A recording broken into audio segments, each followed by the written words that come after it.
Good morning, everybody. Today is November the 21st, 2022. It is an absolute pleasure to be here with you guys as we're thinking through and moving into the end of the year.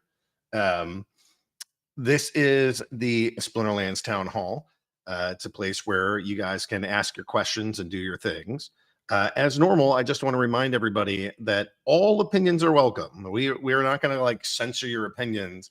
Not all deliveries are going to be welcome. So if you have questions that you want to start with, why is idiot Aggie or terrible person something, that's not a good delivery. So please just make sure that whatever your opinion is, try to shave some emotion off of it, and just ask your thing. In a kind, professional manner, and we'll try to get to all the questions.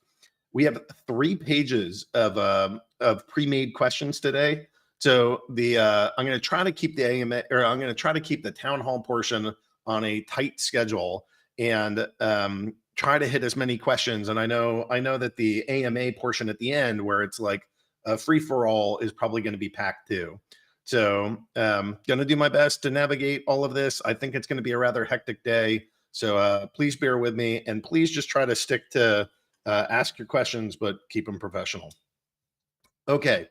With that said, I guess I should mention you're listening to the voice of Agrode, and that said, I want to go do my team stand up here. So Matt will be joining us. He's not here just yet. We also have Nate and Weirdbeard and Shatter. So I think Matt is going to try to give us a general update on all the things. Nate, what are you hoping to share today? I'll probably just kind of like give people a sneak peek into like, hey, how does last week's events impact creative, and how we doing? Let people know, we're doing okay, and also maybe touch upon land a bit, since that's what we're really focused on right now. Okay, Weirdbeard, what's the stuff for today? Upcoming changes to Brawl Fray compositions and some of the things going forward with tournaments by the end of the year. And then Chatter. Yeah, similar to Nate, just kind of the state of marketing right now, and then just some tower defense stuff as well. Okay, so that kind of gives you the overall sense on what's going on. We're going to have 2 guests, and I'm going to try to give these guys maybe 5 or 10 minutes each. One guest is RareRaptor from Splinterforge, and then we also have Tyler and Jared from Nifty Arcade. So why don't we bring on RareRaptor from Splinterforge, and maybe you can tell us, what is Splinterforge, what are you launching, and what are you doing? Okay, well, I'm RareRaptor from Splinterforge, and we have built a boss fight game where you can use your Splinterlands assets to fight a boss and work your way up a leaderboard and earn rewards. Obviously, we're going to have to use a native token, which means we've built a layer on top of it as well. It's very unique. You're going to be able to use multiple summoners, so you're going to use monsters together like you never have before. And yeah, we're just getting started here. It's been in development for a year, and we're really excited to get kicked off. Now you're kicking off in the middle of a bear market. So what's the plans? How are you going to survive? What are you going to do to make sure that players that are coming into this are gonna still be having fun, say, a year from now, with the same sets of assets and the same kind of tools and website? Well, a lot of people say the best work gets done in a bear market, and we've built this up and we're getting it out. And you know what? It's something people have wanted from Splinterlands for a long time. Boss fights have been on your radar forever. And you know what? Even when you guys get yours out, more is better, right?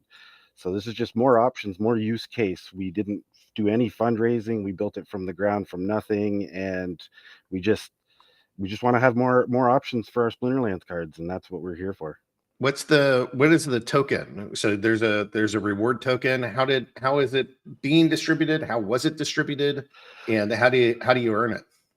Well, like I said, we didn't do any fundraising, so the only distribution we've done so far is we've airdropped about 15 million tokens to our alpha testers, We had about 450 people who logged in during alpha to help us out with testing. And we're doing a Forge Master tournament series on Splinterlands. We're distributing another 20 million plus Forgium Forge tokens for use on our site. We are trying to emulate what you've done already because you guys are so successful. And we're doing the same peg of 1,000 Forgium to $1.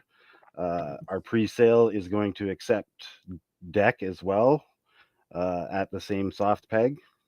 Yeah, it's mostly about just supporting Splinterland's assets and getting them more use. How many packs are you selling, and like what are the rewards that somebody is able to earn by doing this? So packs, we're selling equipment packs for a hero, which is the layer on top of your Splinterlands cards. And there's 1 million packs. We're doing a pre-sale, so we're emulating you guys again on that. We're doing the pre-sale of X packs, 200,000 packs, and there's going to be an exclusive airdrop for people who bought packs in the pre-sale. And then we're doing airdrop milestones as well at 200,000, 400,000, 600,000, 800,000. And yeah, it's very familiar to anybody from Splinterlands. We're doing it the same way. All these tokens are going to be tradable on Hive Engine, tribal decks.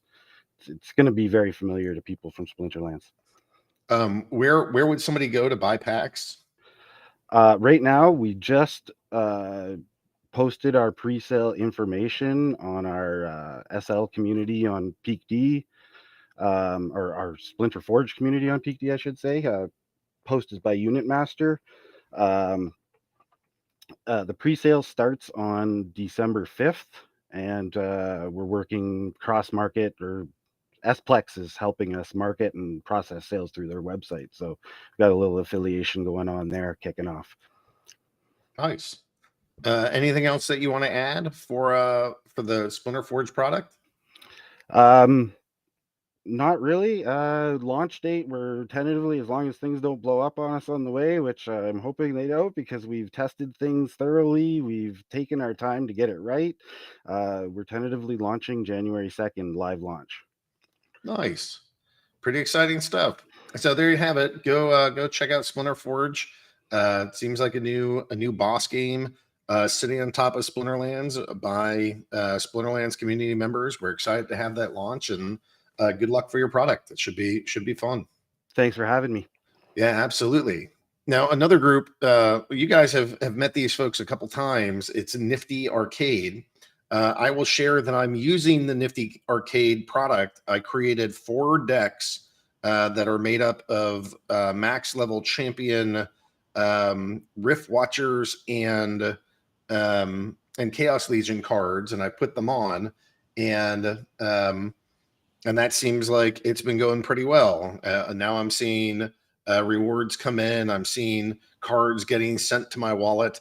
It seems like you guys are up and running, and this thing is functional. How are you guys doing? What are you doing? And where are we at? Yeah, great questions, Agro. So thanks for having us on. So excited to chat with the Splinterlands community about the NFTy Arcade Gateway product. So as you guys have heard, we got Agro on there. He listed some decks, pretty exciting. Just as a reminder for those of you who may not have seen or heard about the platform, the intent of the NFTy Arcade Gateway platform is to provide deck rentals. So you can create a deck and then you can lend it on the platform for a reward share with players. So you create a deck, put it on a marketplace, a player picks it up, you guys are sharing rewards. But why talk about it? Let's show you. Right, we got the platform right up here. So what I'm going to do real quick is go through some of the analytics that you'll be able to see on the platform. Then we'll go into the marketplace, how it's functioning. Okay, so right here we have the analytics page. This is the NFTy Arcade Gateway platform. As you can see, gateway.niftyarcade.io. We are in live beta, so anybody can come jump on, test it out, add their accounts here. So we have some data here for just some accounts that we've added. So the first thing that you'll see is the analytics page. On this page, you can kind of see the value of all your crypto assets, the value of everything within the Splinterlands ecosystem. We've got DEC, SPS, staked SPS, vouchers, cards, packs, land, etc., licenses, right? You can see a historical trend of the value of your assets. You can see the amount of the asset that you have. So you can see from the 15th of November up, we've gotten, what is that, like 100 DEC. We're not flat rate running any cards. And then you can kind of see the value of that over here on the right. So some pretty cool graphics, some cool transparency for you and your assets. You can see different accounts here. So if you have like 3, 4 Splinterlands accounts, you can check those all out here and it will change the screen just for those accounts individually, which is pretty cool. And the last thing that you'll be able to do here, excuse me, is you can actually, sorry guys, you can actually see what you've earned across a variety of earning mechanisms. So not only does the Nifty Arcade Gateway platform support your ability to get transparency on what you're earning from deck rentals, obviously what we provide on the platform, you can also see what you're earning from personal gameplay, from flat rate rentals. Now, this is Nifty Arcade nomenclature that we're trying to champion to the community, but that means flat rate rentals is you renting on Peak Monsters or Splex, right? So if you're renting any cards on Peak Monsters or Splex, you're going to be able to see over different time ranges what you're actually earning on these with those rentals. Now, the revenue sharing, that's actually from Nifty Arcade, what you're earning on the Nifty Arcade platform. We've got SPS staking, land rewards, license rewards, and nightmare rewards. Now, the last thing you'll be able to see, unfortunately, guys, my computer is super slow because I'm on a laptop. So some of the things aren't loading for me, unfortunately. But you're actually going to be able to see the performance of each of the decks that you list on the Nifty Arcade platform. So if you've listed one champion level deck, like Aggroed, for example, has listed 4 champion decks, he's going to be able to see the average amount of chests that are being earned, the total per day, the number of season chests that are being earned, what the total value has been earned on each account, and I'm so sorry. And then the rating of the players playing on those accounts. So you can see some data that updates every single day about the performance of your assets. Now, before I move on, Aggroed, I want to make sure you can ask any questions that you have. No, I think that sounds great. I mean, the piece to me is that tracking everything that happens in Splinterlands over time, like unless you're Neil McSpadden and have, spreadsheet after spreadsheet and put hours of work in, is a pretty daunting task. Trying to go through liquidity pools, all the different rewards, your flat rate rentals, your revenue sharing rentals, all of it, like that's brutal.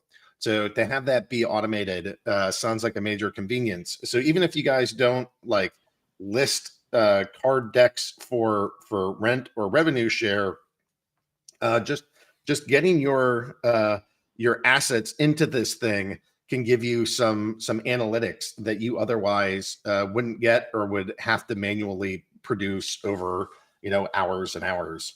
So I like this platform. I feel like there's a lot to get out of it, and it's been pretty fast. I mean, just watching, I put up some decks. They told the crowd, and in a very short order, like less than a day or two, they were listed. So I thought the whole thing went pretty well. I don't know how elastic that community is. So maybe you can just kind of share the size of like how many people are waiting on this. I mean, like basically this is a way to like farm some yield within the Splinterlands community, but it rests on there being a counterparty on the other side of it. Like if we did 10 million decks, could you support that? How many more decks do you think you can add and still have people that want to play and fight and battle for rewards? Yeah, so I love this question. So as many of you know, Nifty Arcade actually ran a scholarship program before building Gateway.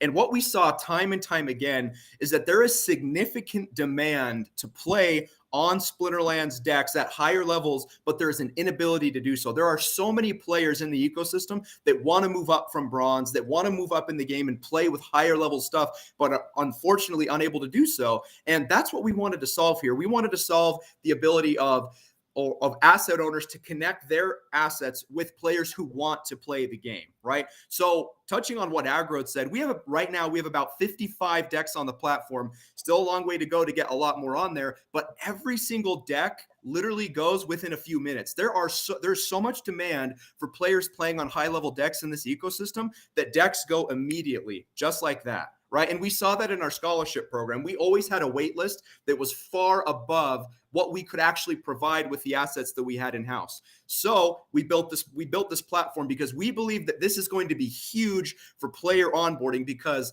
I think there's kind of this misnomer misconception that there's not a lot of demand in the community for the assets, but we're seeing the exact opposite.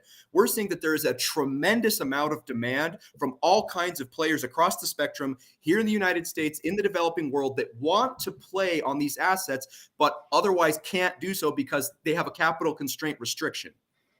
Yeah. All right, Jared, you've been pretty quiet. What are you mulling over there? What are you thinking? Any thoughts to add? Yeah, so it's been fun as I've been the product lead. So I do a lot of the designs. So what I get to do is talk to all the customers, like guilds, capital partners, players, etc. And I get to see like what it is that everybody wants to see. And so I'm actually pretty excited, Tyler. If you want to go to the marketplace as well, I don't know if that's loading for you, but we made some updates to the marketplace since we were last on here. That's made it really easy. We've added a couple features as well. For guilds specific. One was the production table, which is what we call it, which is basically you could track your listing and the player and how well they're playing, etc. On an account basis. But on the account listing side, if you are like running a guild or something like that, or you have multiple accounts and you create a player relationship where you're like, hey, this guy's really good or this gal's really good, I want to make sure that they're the one that's renting my deck. You can do a private listing and whitelist their IGN to be the only person that can request your deck. And so that was something that was highly requested that we just rolled out recently as well. And like Tyler said, like no account that we've had on the account or on the marketplace has been live for longer than like an hour. Most of the time, like we have people that are just sitting there. You can wait list, and so it automatically notifies you when that deck becomes available if you're a player and you're interested in that deck. And so it's like things are going really quickly. So right now we're just trying to convince and help guilds and other organizations get onto the platform. The fees are low, and so it's like it's just an automated tool to do what you're already doing. If you're a guild, you don't have to worry about the spreadsheets and the tracking and everything. And then not to mention the fact that we're really open. We're all ears when it comes to what features people want, and we're able to get them out of the door really quickly. So Gank is asking, having some scholar accounts, I've found that the scholars I've worked with are playing multiple accounts, 5 to 10, and so they don't maximize the value of the decks that I lent out to them. Are you seeing the same thing, or do you feel like the scholars are playing the right number of battles per day?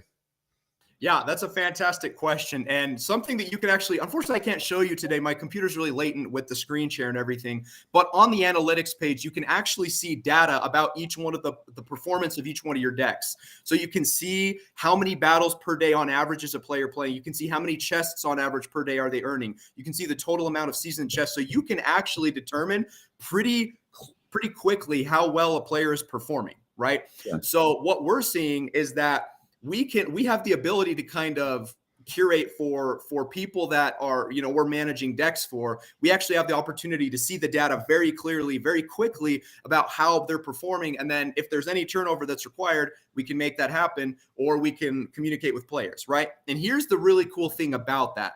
The thing is, like I said earlier, the demand is so strong that I'll answer this question with showing you something on the platform.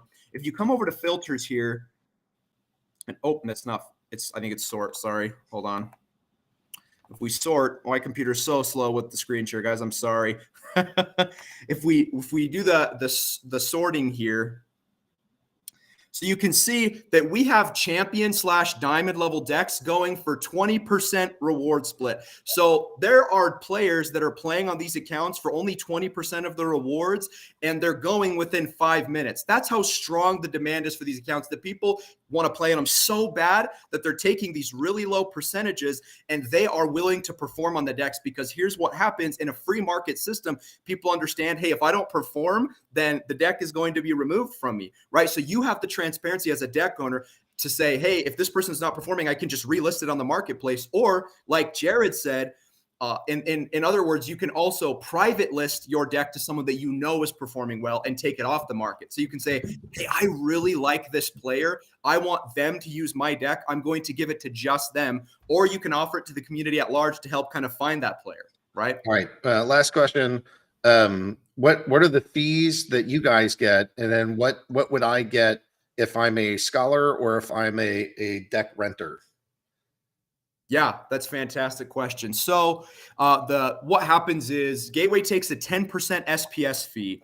Now, to kind of get into the reward share a little bit, the platform splits packs, cards, and SPS. So it can be a little difficult to ascertain exactly, or not ascertain, but take exactly what would be necessary to keep the platform up and running for us. So we've settled on 10% SPS to kind of get us down to 5% of total rewards, just like any marketplace. We'll see how that goes over time, but that's the fee on the Gateway platform. So 10% of SPS generated, and that actually comes from the borrower. So the lender doesn't actually, technically it's free for the lender. Right now, we call them lenders and borrowers, right? So, what has been previously known as a scholar, we call a borrower on our platform because they're borrowing assets from a lender. Now, what happens with a player or a borrower is when they get on the platform, they can borrow a deck and then they get their share of the rewards. So whatever the percentage for the borrower is, let's say it's a 50-50 split, then the borrower is getting all of these cards sent to their account automatically, or delegated to their account automatically. They have the opportunity to play, and then they're getting 50% of the rewards that they play with zero money down. No renting, no purchasing. It's a free-to-play experience for players, which we believe will lead to greater onboarding for the game and show the community the massive supply constraint that there is for these high-level decks. Yeah, there's not enough for everybody. You guys got to push and shove. That's how this works. Yep. All right, Nifty, thanks for coming on. Thanks for talking about the project. Can you just tell people where to find you? And I'm going to go pull up Weirdbeard for Brawlhalla next. Yeah. So I'll let Jared. Actually, Jared, I'll let you. Yeah. So gateway.niftyarcade, that's NFTyarcade.io. We posted in the chat, but we'll send the link out to you as far as the town hall recap goes. So yeah, gateway.niftyarcade.io or just niftyarcade.io, and you'll get everything you need to know from there. That sounds great. Thanks, fellas. Yeah, thanks a lot, man. All right, let's head over to Brawlhalla with Weirdbeard, and maybe you can give us an update on what's going on with tournaments, brawls, and you're part of the community. Well, I mean, I'm pretty excited. We finally have confirmation on some fray changes that we're going to be doing for the brawls. We're going to see the most changes in tier 1, a few in tier 2, in tier 3. But mainly we're just trying to slow walk it so that we can see where SPS rewards helps everybody sort of shake out. We finally saw our very first tier 4 fray, which was exciting. But yeah, we're actively looking and continuing to change those frays. So we will see changes hopefully within the next 2 weeks or so. But And the holidays. How are you changing them? What's going away and what's getting added? I'll pull up the exact so that I don't just talk out of my butt. I know for a fact that in the first tier, in tier 1, the alpha beta is becoming a modern, I believe. And then in tier 2 and tier 3, you have the alpha becoming alpha beta promo rewards, and then another alpha only in tier 3 becoming alpha beta promo rewards as well. And then, here we go. Okay. So in tier 1, we are changing. We're also adding those Rift Watchers, which everybody has been asking about. So the Chaos only one becomes Chaos only and Rift Watchers. Alpha Beta becomes Untamed Dice, Chaos Legion, Rift Watchers. And then the tier 2 ones are becoming Chaos and Rift Watchers. The Alpha Beta becomes Alpha Beta promo rewards, and the Untamed Dice Chaos become Untamed Dice Chaos and Rift Watchers. So to put a bow on it, we're essentially moving the floor for Alpha up. but also adding in those Rift Watchers ones that are super important. People have been asking about. Also, we've changed the gold foil fray in tier 1. It's going from a silver all to a bronze. Hold on, let me read this. It's a bronze untamed dice Chaos Legion Rift Watchers. It's still gold foil, but it essentially makes it much more accessible for people on that tier 1. So it's a lot of these ones we're looking at now because people are starting to go up. We're starting to see like that expansion of teams that are competing in those lower level frays and making sure that tier 1 is geared towards people who are just getting in, while also making sure that we give some more accessibility to some of those alpha frays that felt like they were very boxed out. So instead of just having only alpha, we've added in those promo and reward ones as well. All right. So that sounds like some pretty big changes to guilds and to guild brawls. Yeah. What else is on the radar? It's a lot of small stuff. We've gone through and gotten a lot of quality of life stuff. Recently, we even updated it to where there was it wasn't a bug, but it was like a hole in the way that we do tournaments, right? So if you created a tournament and you paid for the tournament, but then either you like navigated off the page got closed, it refreshed, whatever it was, and you didn't pay for the prizing that went into that tournament just went into the ether. So you lost your the 2000 DEC that you paid to create the tournament, but then you couldn't do anything and the tournament didn't go public and it just was a big pain. So when you go to tournaments now, or the events, under the upcoming tab, there's actually an entire section called My Events, and it's going to show you all of the tournaments, not only that you've made publicly, but just created and canceled and done anything like that. So we're pulling like small little quality of life stuff that's being updated, more filters, making it easier for people to be able to get in and know exactly where they are on tiers and what tournaments they're entering and whatnot. All right. Anything else that you want to share for this week? Yeah.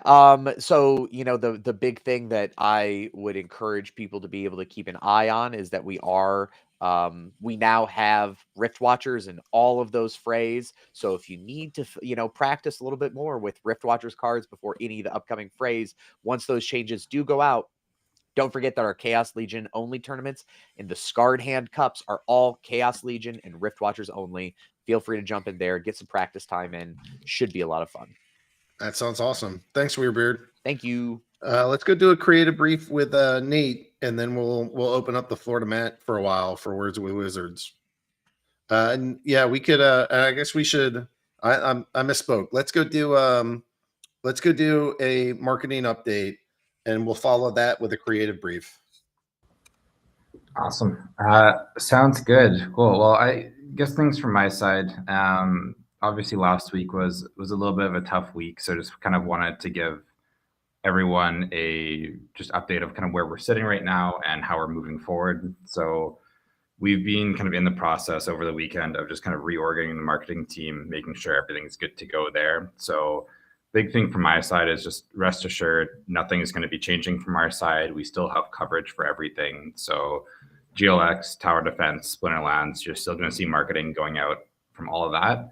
You may have to give us kind of a day or two here just to get everything in the swing of things. And especially with Thanksgiving this week, it may be a bit of a quieter week, but just know everything is being taken care of from our side. There'll be a few changes. I'm going to be handling all the partnerships myself at this point, and really just kind of rolling up the sleeves, making sure all of our ads and everything are kind of progressing smoothly.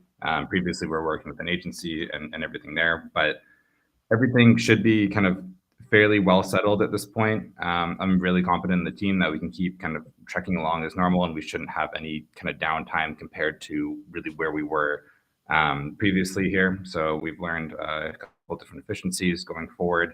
The team's going to be working on a few less projects, but just with everything really honed in on Splinterlands, Tower Defense, and GLS, I think we're really in a good position right now. As far as updates go from the marketing side of things, again, reorg's going to be probably the biggest thing from our side this week. Still kind of nurturing a few different big partnerships that we want to get through.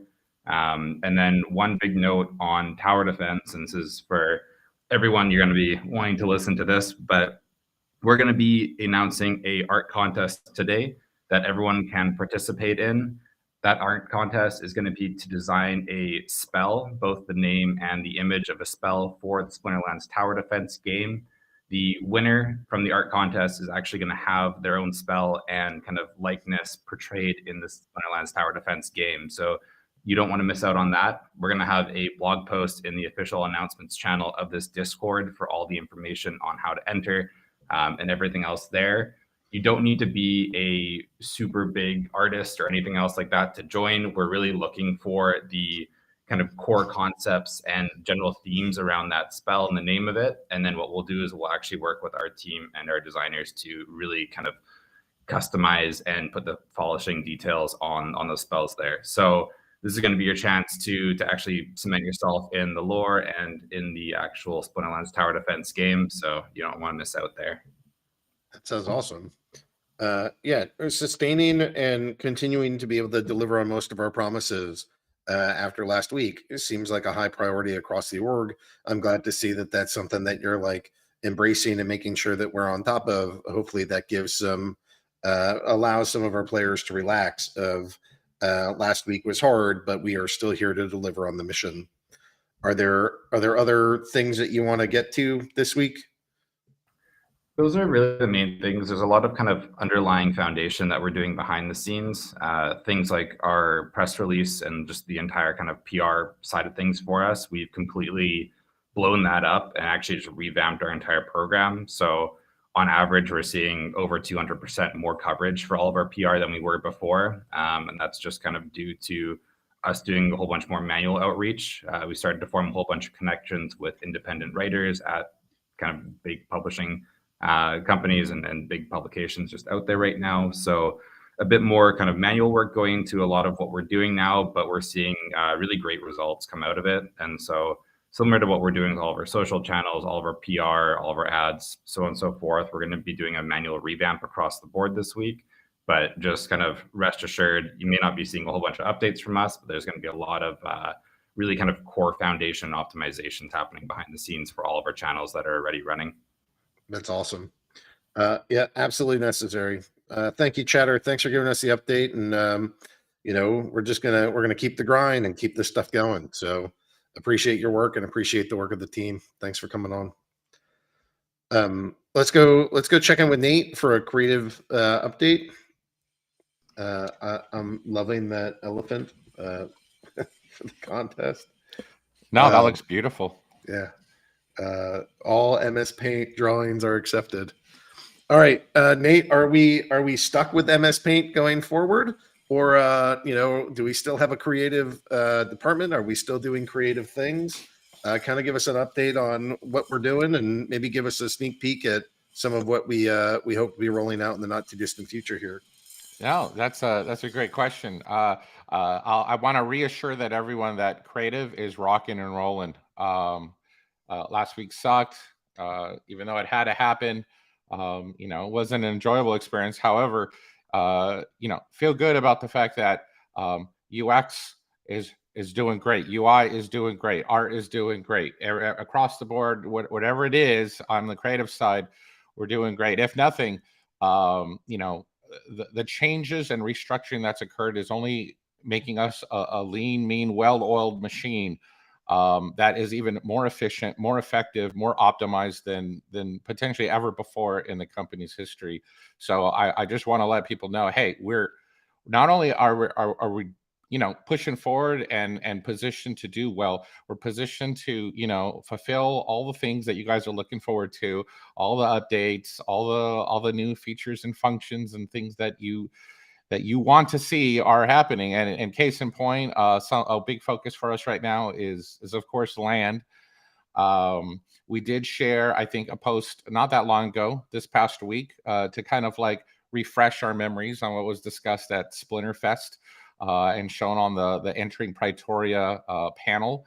And just know that, that's whatever you saw, if that was impressive, then it's only going to be more impressive, because those were concepts that we've iterated on since then. We're continuing to improve and polish and refine, and it's just getting better and better and better. For phase 0.5 is how we've coined it. Something that part of that process is going to be being able to find the coordinates of where your plot exists within Praetoria.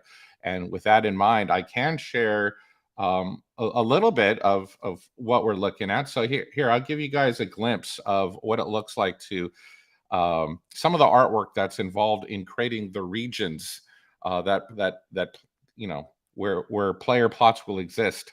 So we started off with some grayscale rendering, and then we moved into color. And then, as you can see, our goal is to try to make sure that there is a diversity in that hexagon shape in which the plots will reside. We want to make sure that there's enough diversity whereby everyone in the region isn't stuck with the same identical geography type. And just know that each of the geography types, you see these little, those aren't actual the UI, but we're trying to internally say, okay, what kind of geography is this? What kind of geography is that? Not everything is yet to be determined. Nothing is finalized, but right now the going theory, I think, is what we're trying to do is potentially make it so that each of these geography types has its own random generation table that makes it, well, if it looks like a forest, it's probably going to be a forest. That doesn't mean that someone might not end up with a pond or a clearing in the forest. Maybe there's a small percentage chance that you might not end up with a forest. So there is going to be additional diversity on top of what we bake into the artwork. And then just for kicks, I'll give you another one just to give you an idea of how it might change from one region to the next. Seeing the different geography types and how much diversity you might expect within one region. So that's fun stuff. You guys will start seeing more and more of that as we get closer to releasing 0.5, and I'll probably start sharing the actual UI interface. But once again, just to give you a sneak peek of what might be in that UI, we plan on having a layout screen whereby you redeem your tokens. So for those of you who have in your inventory within the game these little plot tractor region tokens, and you're wondering, hey, I want to turn those into, well, who are you turning those into? Who is actually going to, log and document, that you now have a deed, and here is the deed to your new land. Well, if you want to know what he looks like, this is the guy. He's been our land registrar, if you will, who'll be in charge of taking those tokens and magically, binding your battle mage persona to the deed in Praetoria. So lots of fun stuff. I can't wait to show you guys more, but it was, next town hall, you guys will get more, but hopefully that's enough to kind of whet your appetite for what's to come. Nice. Okay, I think that's good for today. Like I said, we have 3 pages of questions that I want to be able to get there. So Nate, thanks for a great update. Thanks for catching us up, and appreciate you being here and continue to work even in stressful conditions. So thanks for doing that. Yep. All right. Now some much needed words from Wizards. Let's go bring Matt on. Matt's been in the background here just a little bit. So Matt, how are you today? Hey, I'm doing okay. Okay, so a lot going on in the Splinterlands. I guess some of what we should be talking about is how are we doing? What are our priorities? What are we doing? And the ultimate question is when this, when that, and that's sort of a high level of what I think we can start addressing. I don't know if there's any kind of high level thoughts you want to add first, but those are some of my questions that I'm trying to ask on behalf of the audience. Yeah, that works. We got through, I think, what we needed to do to make sure we have our runway, we can keep going for as long as we need to. And now it's just, take a step back and plan this out better. Look at what resources we have, look at our priorities, and focus. So the priorities are, pretty well listed in the announcement post from last week at a high level, and that's really what we are going to be focusing on. Obviously, this week is a holiday week, so some people are going to be out. But I think really, starting next week, we're going to be putting together our roadmap for 2023. That's going to be a big thing. So there's a number of things we're already trying to get out before the end of this year, and we're still going to be trying to do those. And if not by the end of the year, then it'll be definitely in January. And then we want to have a real clear roadmap for 2023 that includes all these things, that the community has been asking for, with clear dates that we really think we can hit. So, I mean, that's the goal, is to take the team that we have and figure out how to do this. Assuming that there's a fair number of people in our audience that have not read up on what are the priorities, like what do you see as the biggest things that we need to get done? What are your highest ranking features to get out? Or is it company-wide architecture? Is it the getting the platform ready? Like what are your highest priorities out there? Well, a lot of these things are high priority. I would say definitely the highest priority is land. Land I would say should have been higher priority in the past. But that is what it is, and it's going to be like the highest priority going forward. As you saw from Nate, the design team is doing some awesome stuff. We are hoping to have at least something out for land by the end of the year to show our seriousness and the priority of this. So that's got to be the highest priority thing.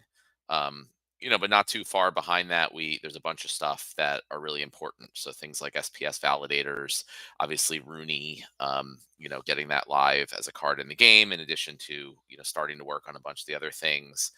And then there's sort of I don't want to say new stuff, but just like general ongoing enhancements and improvements to the Splinterlands game that I agree we haven't focused on as much over the past couple months, as we've been trying to deal with all these other things that are happening. But we definitely hear the player community. We hear like really awesome suggestions from the player community on new player experience, how we can make sure bots don't have significant advantages in high and low leagues, all these type of things. So I mean, it's hard to say that some of these are higher priorities than others, right? In the sense that SPS validators are super high priority, just for making sure that the community owns the SPS token and all of that, but also making sure the game works well for new players and high level players, or players of all levels. How can that be less priority than other things? So we have a bunch of, like, in my opinion, super high priority things, and we're going to take our team and we're going to make sure we have like good people focused on all those things. I guess, how are you doing personally? Are you out of your mind stressed? Are you in the zone working? Are you running for the hills? Are you rolling up your sleeves? Like, what's your mental state? How's your like physical, mental, and emotional fortitude levels doing? Well, I think, as last week was also really difficult because I knew a lot of the people personally, right? They were friends of mine. Some of the people we had to let go, they were some people I brought into the organization. So that's always tough. That's not something I've ever had to do before. Part of me, for a long time when I worked in other companies, my like dream and my goal was to run my own video game company, video game business. And now once we've gotten here, I've realized like I don't want to do that at all. Running a business kind of sucks, in my opinion. Luckily, Agrode's doing a better job of that. We also have Dennis, who's been fantastic on all the like running a business things that you need to do. So when and then also from a technical side, like I feel like my actual strengths are more on product design and less on the actual building of the tech. So we had Hardpoint take over and initially, and now PJ's stepping up into that role. So my focus has shifted, more to what I actually like doing and what I want to do and what I think I'm good at. So from that perspective, it's been less stressful rather than more. Like things are always more stressful when you're forced to do things that you don't like and aren't good at and don't want to do. So as we've had more team members be able to, who are better at those things take over those. It's been better for me. Also, it's been very stressful. That what happened last week wasn't just like, oh, all of a sudden out of the blue, we just realized this. We've been going in that direction for a while, and that's been stressful also, of having to worry about that and if we were going to have to do it and trying to avoid it. But so it's sort of like ripping the Band-Aid off, and I think we put ourselves in a better position to not have to worry. And also, we mentioned we're looking to raise money, so that'll help too over the next few months. I'm looking forward to being in a position where we don't have to like worry, are we going to have to, cut a bunch of people? How are we going to keep this whole thing going? We got it to a much more sustainable level where we have a nice long runway, and we can take a few deep breaths and focus on, planning and building. So I'm actually, looking forward to all of this going forward. What do you think our chances are of executing? Right, like one of the biggest fear is Splinterlands suddenly goes away, all the servers get turned off. So what is your outlook for the doom and gloom scenario? You being a perpetual bear, like what level of danger do you think that is? But then beyond just the like, will we exist or cease to exist? Like what is your confidence level that we can execute on things like Land and Rooney and the other projects that you mentioned? Well, now that we've taken these steps to reduce the expenses in the company to a more reasonable level, I don't see any reason why we won't be able to execute on all these things. And I don't see any possibility that like the game and the servers won't continue to be running. I mean, if we go, in the short term, right? In the long term, it's hard to know. But if nothing turns around, if we execute and we release all these things and things just continue to get worse and worse for the next year or so, we're going to have to come back and look at this situation. But realistically, we have quite a long runway now. We're not spending nearly as much money as we were before, so I'm just optimistic. Like I said, it's less like stress and worry and more, okay, now we've gotten things in a good place, and let's go build it. So what is your confidence level that we'll be able to execute? So it doesn't sound like my bear friend Matt is saying we're doomed. It sounds like you think that we're in a decent spot. Executing on the vision and on the plan and on the things that we've sold have a kind of range. Do you feel like we are going to be severely hampered and we are limping along, barely able to do anything? Do you feel like we are in the strongest position we have ever been to go execute on the goals and the plans? Like, I'm trying to give a range, but where do you fall in terms of Splinterland's capabilities and ability to deliver on our objectives is what?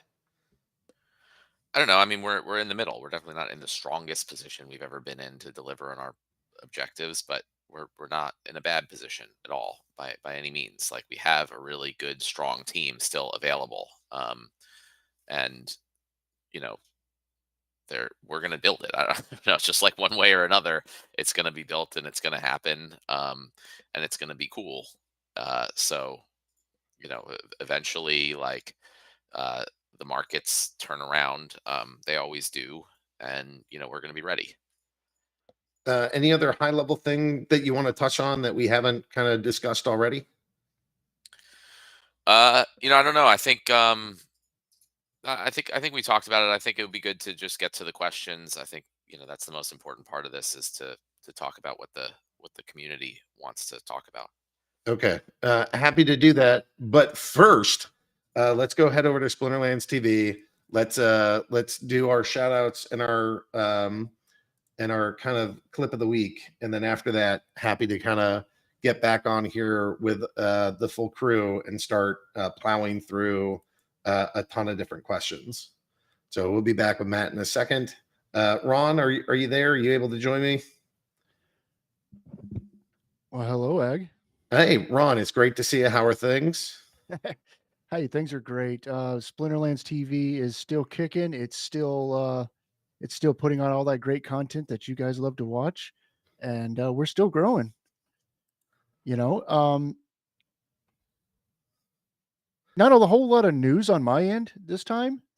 We still are working on some tools in the background. Things got a little bit of a little bit of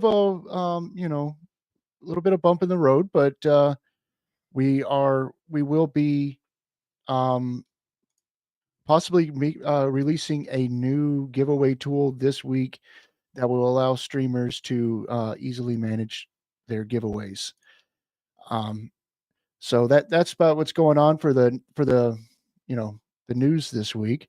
But you guys want to watch the clip of the week, right? Yeah, but let's first, lots of people are still watching Splinterlands TV. So Pyatt 4 Award, Games World TT, ANK 12C, Yoko Sama, M. Howie, Mr. JC Forteza, Cimarron and Laz, oh man, Papa Tommy's, Just DNFT, Bobcar J, Jobby Saints, Steve R82, Buck Kun, Mango Mayhem, 9767, and of course the one, the only, the killer of all killers for Splinterlands TV, Boot Tops, back in the shout out zone. So thanks to all the people that are watching and making friends and making community in the Splinterlands TV world. And then maybe you can show us Yield clip of the week. Absolutely. So we actually have two different clips because we haven't done this for 2 weeks now. So our first clip, and I just want to make sure I get this right before I I just want to make sure I got the right one. So the first clip is going to be Ag, let me ask you this. Are you a gambling man at all? Of course. I've been playing poker for decades. You ever make a bet with yourself and lose? Plenty. Well, Buns, Bags, and Caps, he did that exact same thing on the stream, and this is what happened. I'm gonna dye my beard whatever color you guys want. Ready? Yes! Let's go! Let's go! Yo! You guys get the pick. I gotta dye my beard. Woo! Yeah! I really don't want to dye my beard, but you guys get to pick what color I dye my beard now. Oh, what was it? Last week or 2 weeks ago, it was a go full grum with the hair. I mean, the hair is green. Now I got to do the beard. Oh, man. Oh, man. Wow. Pink. Is that what we're doing? We're doing pink. Oh, my goodness gracious. I'm going to dye my beard pink. I have to bleach it first, too. That's going to be fun. Oh, my goodness. Awesome. Awesome. Awesome. Awesome, Jude. So, yeah, I don't know. Would you dye your hair pink? I think I'd shave my head first. Or I might dye it to like settle the bet and then immediately shave it. And then immediately shave it. Yeah. You've got an image to uphold. I get it. What about our other one? What's the other clip of the week? Okay, so our other clip of the week, this one made me crack up. Sometimes the unexpected things happen on stream, and sometimes people like to play pranks on each other. And sometimes you're locked in a room you don't want to be locked into, but you've got a job to do and you got to keep on doing it. And what I mean is, someone got a fart bomb in the room. Oh, wait. Oh, that was I second don't know place. what to say, man. Like the game's easy. Oh, this was pretty awesome. For the folks that don't know, he got 2 Lux Vegas that were gold foil. What's up, everyone? What's up? Unreal. Oh man, Ron's here. Oh no, this ain't good, guys. Like you all heard about it yesterday. It was the talk of the century. It was the talk of the century. And by that, I mean, it was definitely just the talk of the day. I don't know what it takes to be trending on Twitter, but I definitely was trending. Okay. Elon Musk hit me up. He was like, dude, what happened? Okay, so yeah, that was actually the second place one was our fart bomb. The first place one was Jim Morgan winning or pulling 2 gold foil Lux Vegas, which Yeah, just unreal. absolutely insane. I wish I had that kind of luck. I got a regular Lux Vega, so yeah. But anyway, that's going to be it for the Splinterlands TV this week. I know everybody's very excited to get over to the questions, so Yeah, let's we'll make this do short. it. So maybe you can pull the whole squad up there. All right, we'll do that. So thank you, Beth. Here are the questions. This is not yet the free for all. Hang on, we got 3 pages of previous questions. So are there any updates about when and how SPS player staking rewards for SPS battles will be implemented? I mean, not yet. That's part of, all the things we're going to look at for our roadmap for 2023. Since the implementation of card level requirements by league update, have you been tracking card combining? And if so, could you share some stats on this? Also, don't have stats to share and things yet. I mean, obviously, when that got implemented, we were also working on, our downsizing and things. So that sort of took priority. But yeah, I mean, that's 100% something we're going to be looking at. When will we get promised utility for Rooney, or at least have it as a playable card in game? I mean, our goal, as we've said, is we're trying to get it to be a playable card in game before the end of the year. I mean, as with anything, it's possible we won't hit that, but that is one of the highest priorities, and that is I wouldn't call that an at least. I mean, that is the main and most important utility for Rooney. Everything else is going to be after that, and then that's going to be part of our 2023 roadmap. Given the latest news around Splinterlands, are you still planning on minting 5% of Rooney? I am. If the community doesn't want to purchase them all, then I think it's important to have some for giveaways. So yeah, I think we should be clear. I think a lot of people think like we're spending that money, right? But we are the ones selling the Rooney, so we're paying ourselves. So it's not like a cash outlay. Which we wouldn't be doing in this situation. It's just basically like reserving some for ourselves, and not when I say for ourselves, I mean for the company to use for promotional purposes in the future, not like for me and Agrod or anybody. Correct. All right. Future updates. Are seasonal rentals being implemented? They are not currently in the development process. We have some design specs for them, and that's going to be one of the many improvements on our roadmap. Thanks for your transparency. How is the team and everyone? And were you able to redevelop the current roadmap? I hope you all have a great Thanksgiving. I think we're all a little stressed and frazzled. But that said, I think we're all kind of like gearing in for we got a couple months where we got to work pretty hard and see what we can do. And the team that's here, I think, has the kind of steely resolve to get that done. And as you've heard Matt talk about, we're redeveloping the current roadmap. It is not currently redeveloped. Rift Watchers are 2 months old. We still can't use them in the modern phrase. Why is that? And when do we think that we can get that? It's fixed. That's what we announced today. As soon as it's implemented, hopefully within the next 2 to 3 weeks. At a high level, we're also looking at a better system for grouping cards, because there's reward cards, there's promo cards, there's main sets, there's mini sets, but they all kind of go in groups. There's like the Untamed group, there's the Chaos Legion group, right? And there's going to be a Rebellion group. So we want to make that kind of part of our systems. These like indicate which kind of groups these cards are in. I mean, the easiest way to tell right now is the card frame, right? What card frame is used, but the code, the system doesn't know what art there is. So we're trying to kind of bake that into the back end of like which cards are part of which groups, and then it'll be super easy. Anytime we release a new promo card, that's part of the Chaos Legion group, any phrase and any tournaments that include that whole group would just automatically get that card. So that's going to be a project, on our list as well. And I have to correct myself. It's not within the next few weeks. It should hopefully, if nothing goes and catches on fire, within the next Brawl cycle. So the next couple of days is what we're looking at. Nice. Land and tower defense. For the land expansion and or tower defense, what will be the limitations on staking cards to lands or towers?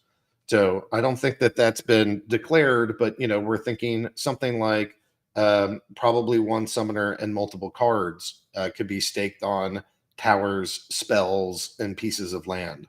Does that sound appropriate, Matt? Yeah, I mean, but overall, like what you said, the details are not figured out yet. So I apologize. You're not able. We don't know either, like which specific cards will be the best or worst.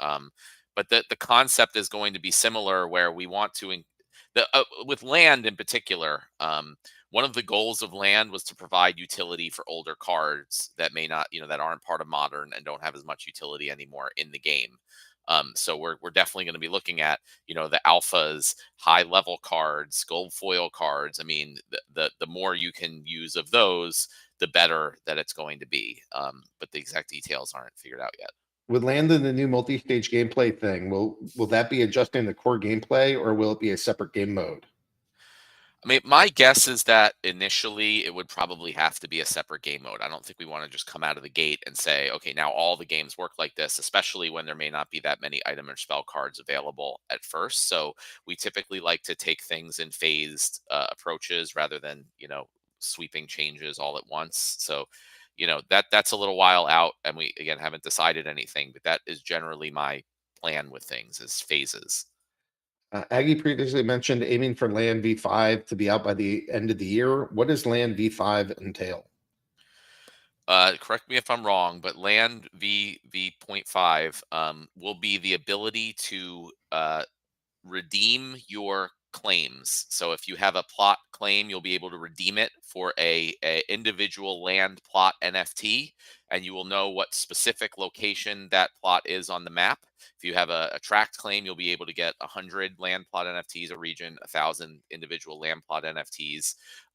What will not be included in that, which is included in phase 1, is the ability to reveal the details of your land NFT. So you might get a plot that's at a certain location, but you won't know the rarity or the resources and that type of stuff yet. And that'll be in phase 1, which obviously we're going to be working on right afterwards.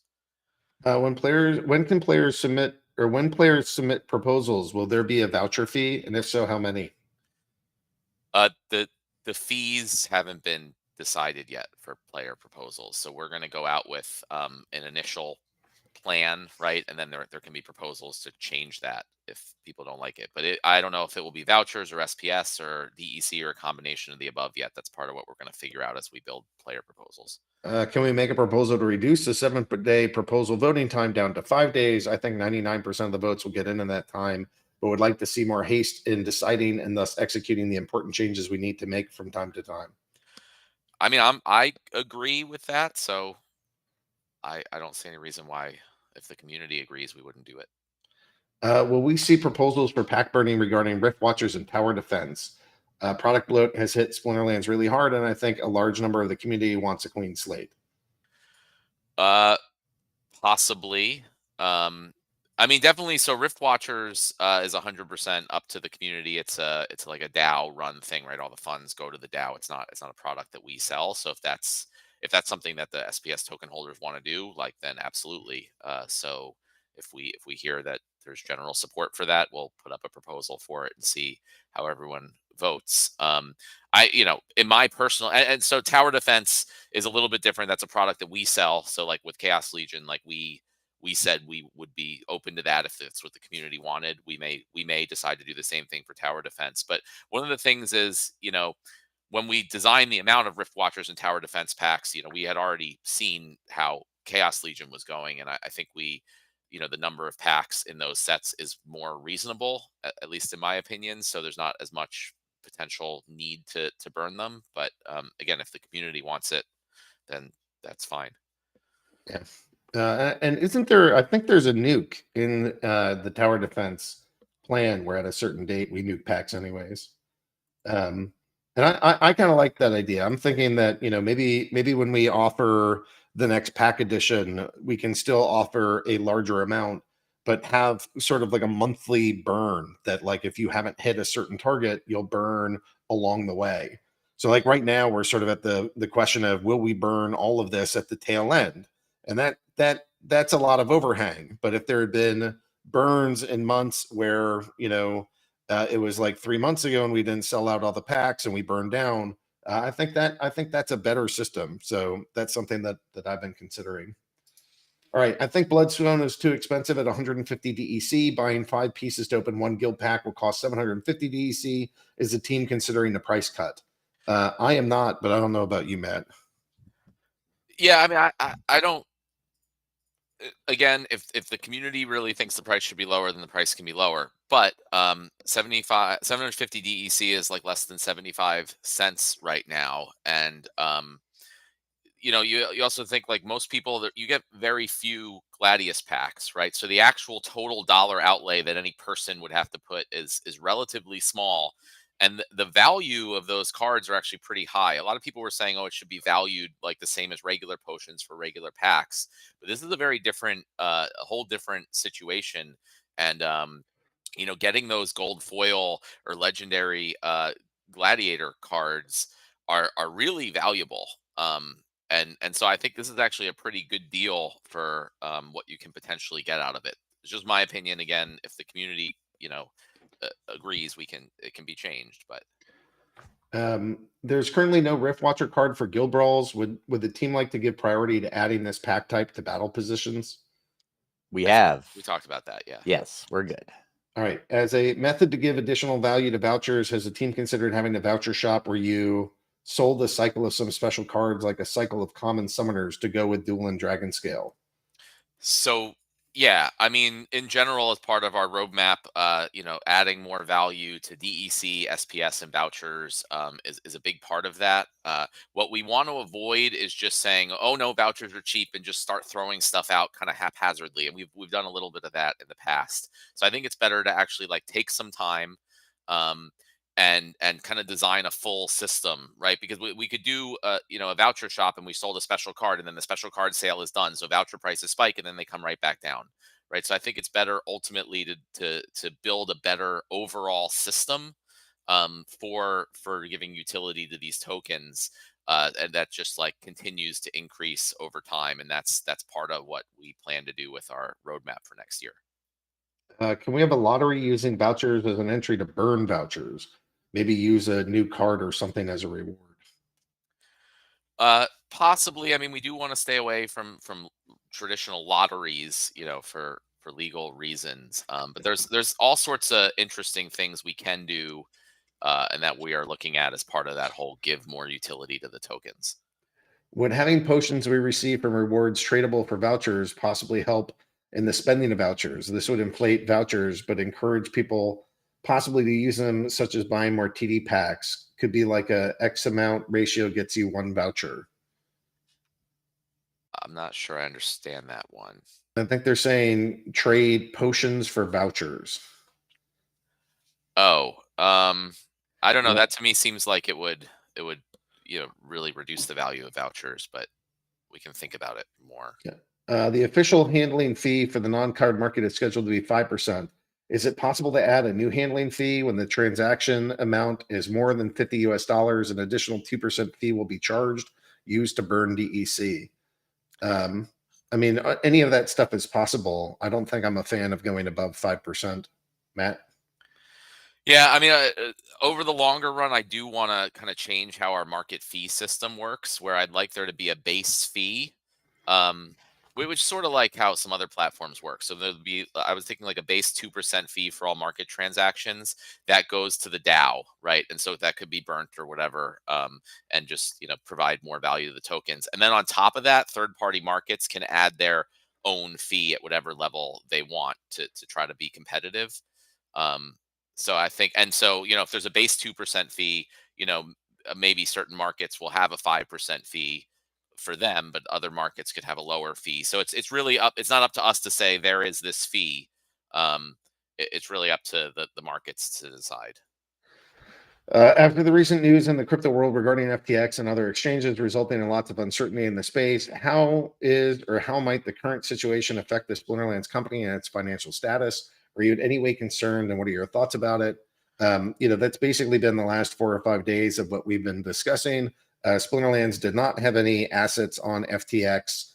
We do have some limited amount on other centralized exchanges, but most of that there is like what we're trading if we need to, rather than like holding large amounts of our crypto on them. And can we expect to see proof of reserves and liabilities? The company is a debt-free like entity, so there is no debt. We don't hold customer funds, so there's not really liabilities in that sense, and probably no on the proof of reserves. There are no reserves since we don't hold customer funds. We have no reserves, right? Yeah. So anything else you'd want to add to that question set? No, I think that's what we announced. We detailed that in our post last week and have talked about it. What are your thoughts about sharing information about reserve assets for the Splinterlands company? In the emergency town hall, you said that Splinterlands has a runway for 14 to 18, maybe as many as 21 months after the layoff. My question is, how secure are the funds? For example, are they held in a traditional bank account in fiat or in a basket of various cryptocurrencies, exchanges, and are most subject to current market deviation and risk? Or does Splinterlands secure its asset in cold storage and is not subject to exchange risk or bank risk? Most of it, the cash is stored in, FDIC insured banks. The crypto is mostly held on chain in actual wallets. Anything else you'd want to add to that, Matt? Cold storage multi-sig wallets, very, very little exchange risk or bank risk. And, our part of the thing about our plan is to also raise additional capital to shore up that runway even further, or that runway could be less if the situation worsens also, which is possible. So between the steps we took last week and raising money, which we are going to do, with any, I can't guarantee it, but we're going to do whatever we need to do that. I think we're going to be, we want to be very confident that we can just run this for at least like 2 years or so without having to worry about our reserves.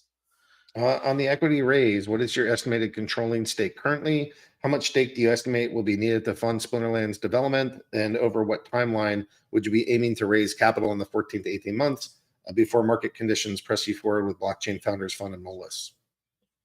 You're more conservative than I am here, Matt. What do you want to share? It's up to you.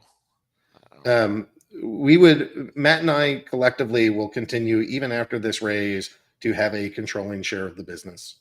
And so even with additional partners, Matt and I have enough authority to make decisions if we are if we consent or are in agreement with one another.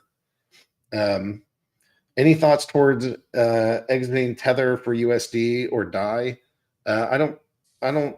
If I can hold off on getting USD, I'd prefer that. I think we hold some DAI, although it's not the majority. We don't hold a ton in stable coins. Yeah. Generally.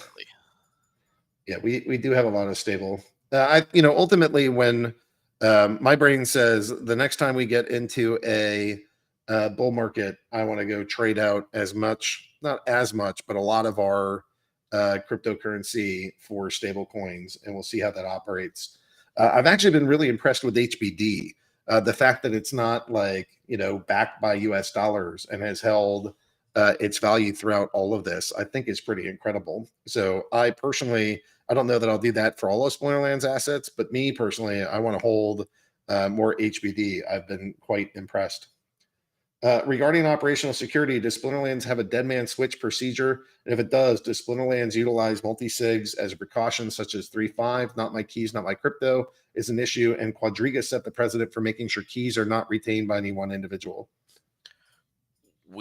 I don't know what the dead man switch procedure means. We don't, we hold our own keys for the vast majority of crypto and only use exchanges when we need to swap. And we have some multi-sig set up. There's a lot of different situations, but we're trying to go to that as much as possible moving forward. Does this mean no Splinterfest next year? Hopefully not, but we'll have to see. It's not something we're working on right now, obviously. That's not on our priority list. But hopefully we'll be in a position at some point to do it again. What can everyone here do to help the game progress, grow, and improve? What do you, I guess, what can we do to help the game, and what can we do to help the Splinterlands company ensure that we are strong and vibrant? I mean, I think it's the same thing, right? Helping the game and the company all goes together, and it's what everyone here has been doing and a fantastic job of. I mean, the community is everything, right? So you guys being here, talking on Discord, helping people, buying stuff, not selling stuff, battling, participating. I mean, all that stuff. The more people we have here doing that, bringing people in. We understand that it's a difficult thing getting people through the new player experience currently, but you know if our community members can help get people over that hurdle, it can bring great new people into the ecosystem. So all the stuff that our community's been doing, is fantastic. That's what got us here, and that's what's going to get us where we're going. Yeah, I would say buy, hold, spend, and burn DEC. If there's things that help, it would be those. So, and that doesn't just mean with Splinterlands. It could be lots of different ways. Also, if you run some sort of business, consider accepting SBS or consider accepting DEC as payment for your goods and services. Would it be fair to assume that there will be no town halls on Monday, the 26th of December and Monday, the 2nd of January, 2023? If that's the case, then is it also fair no upgrades will be pushed in those 2 weeks? Yeah, my general plan is I don't think that we're going to ask the crew to come join us. So maybe I'll do something like just hang out in Discord with people and do sort of like an informal one. And then for upgrades, I think we're going to take December and really try to, there's a week or two in there that we can do push updates. And then there's a couple weeks where it doesn't make sense. And I think that's going to have a ton of planning. That's part of that. So that, the roadmap discussions, the prioritization, the sizing up and checking out how big things are. I see a lot of that happening in the second half of December, so that by the time that, the beginning of the year rolls around, we're good to go. And Chrysalid is asking any plans for a year-end promo card. So I have hopes for a year-end sale that involves a promo card. Matt, do you think that's something that we might be able to get in, or is that too ambitious for the end of the year? That's what we're planning. Yeah, like Aggie said, for all the stuff we've been saying we want to try to get out by the end of the year, the plan would be to have it released on Tuesday, December 13th. We're not planning to do releases, unless there's like serious issues after that, to give the team a little break. We are going to try to get the things we've said out by the end of the year, but on the other hand, if it isn't going to happen, if they're not ready, we're not going to risk big problems, and we are going to wait till January. But that's the plan there. And then, one of the things for that 13th at the latest is we do want to do some type of end of year promo card or something that'll hopefully, help be a sync for tokens and stuff like that. And then a nice little kind word here. Thanks again, Aggie, and thanks to all the team that got us to this point. You have all been great and have helped us as a community tremendously. Yeah, man, I live to serve. Here to try to help with that. Okay, so Beth, if you would, this is the moment. I just want to remind everybody, if you're going to ask questions, please ask them in a professional manner.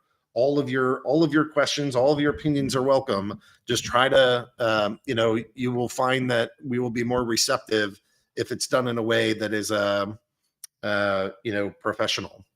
So Dishonesty is asking, Matt, I wholeheartedly believe that most of our problems come from cards having a low value due to a gigantic supply. I completely understand that you did this based on some numbers that were inflated by bots and bull run, and you can't take that back. But can we get more things that either lock or burn the immense quantity of cards that are currently flooding the market? I know land will lock a bunch, make that more than a bunch, provide 2 slots and tower defense instead of 1 and other stuff. Let us burn a series of cards for titles or future materials used on land or guild benefits. Give us a building in guilds where we could put some cards to work for a 1 to 5% R shares bonus. This building will also be a good test for the functionality on land. Less cards and more demand. DEC gets used more and increases in price. SBS burn activate win. What do you think about that? You're on mute. Maybe I can't hear Matt. Sorry. Yeah, I was on mute. There was a question above that also that we might have missed. I want to get to that after this one. But Yeah, I mean, I think we are in agreement on that. So one, that was part of the reason for the proposal to burn the rest of the packs, right? And not just let them go into the supply.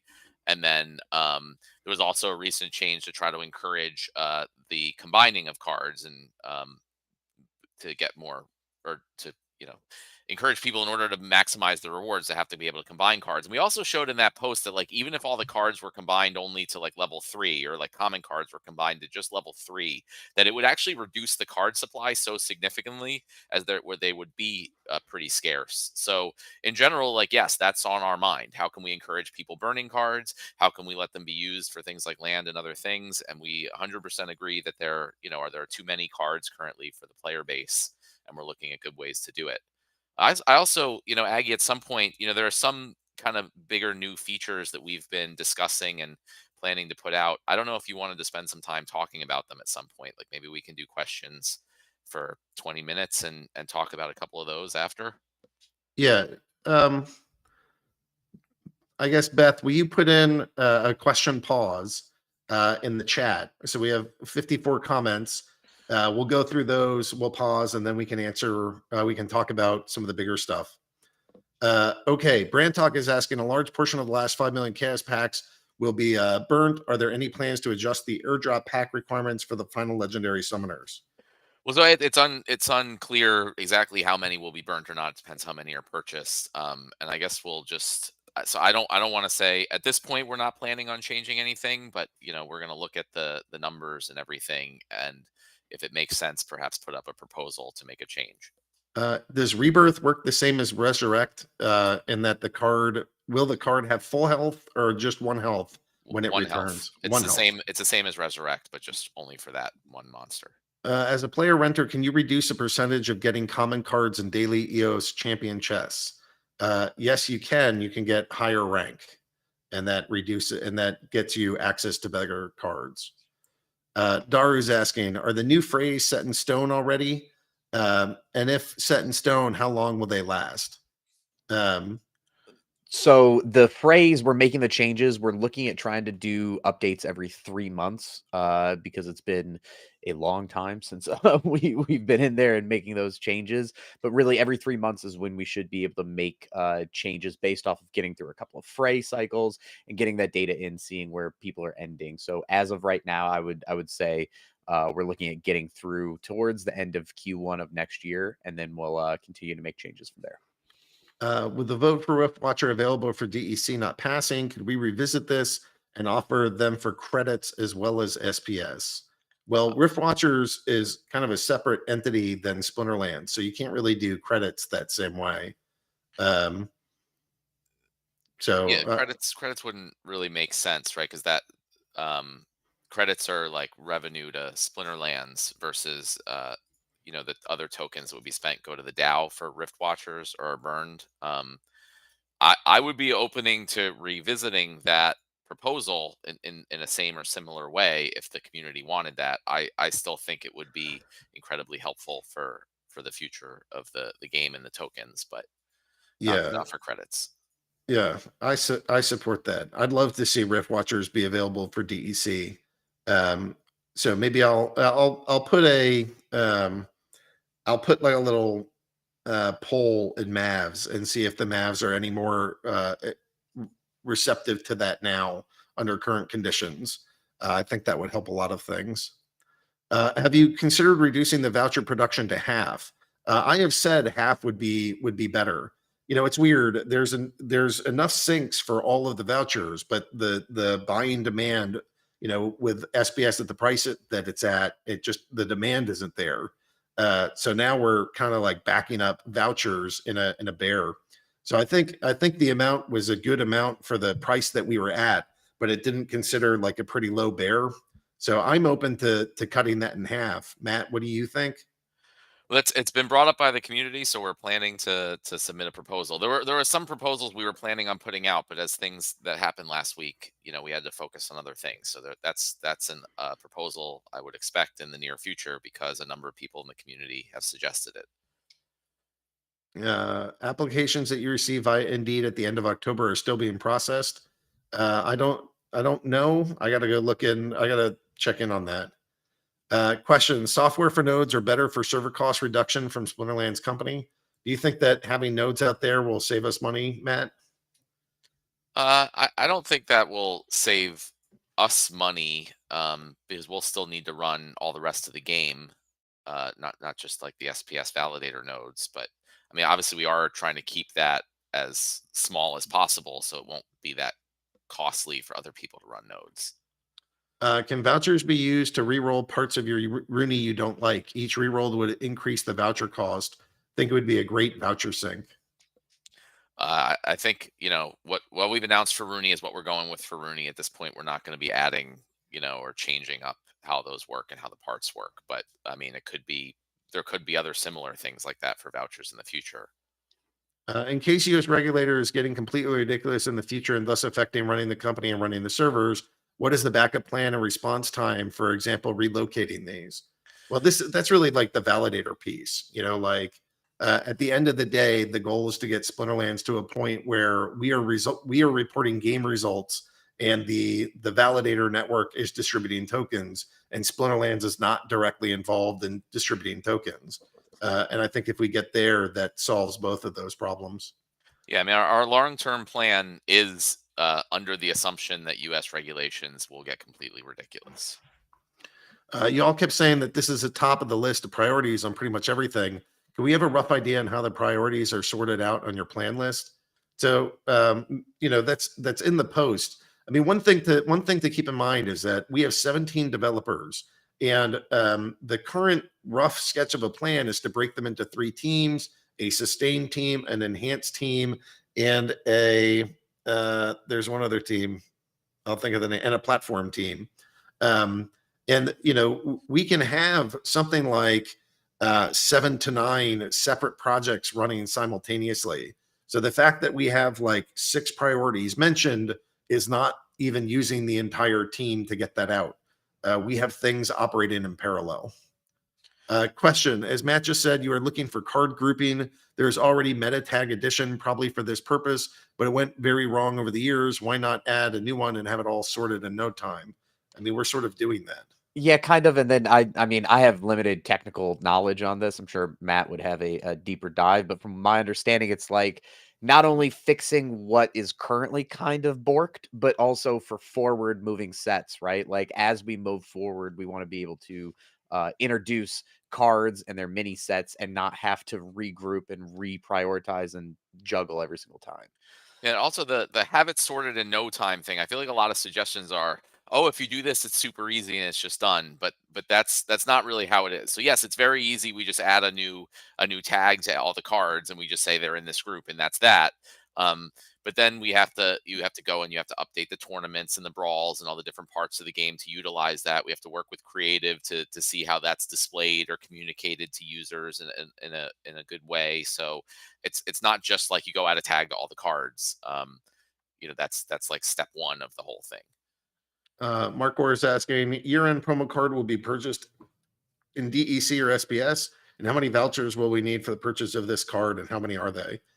So that's planning that has to be done. I'm sort of giving early notice that we will have a sale. It'll be an end of year sale.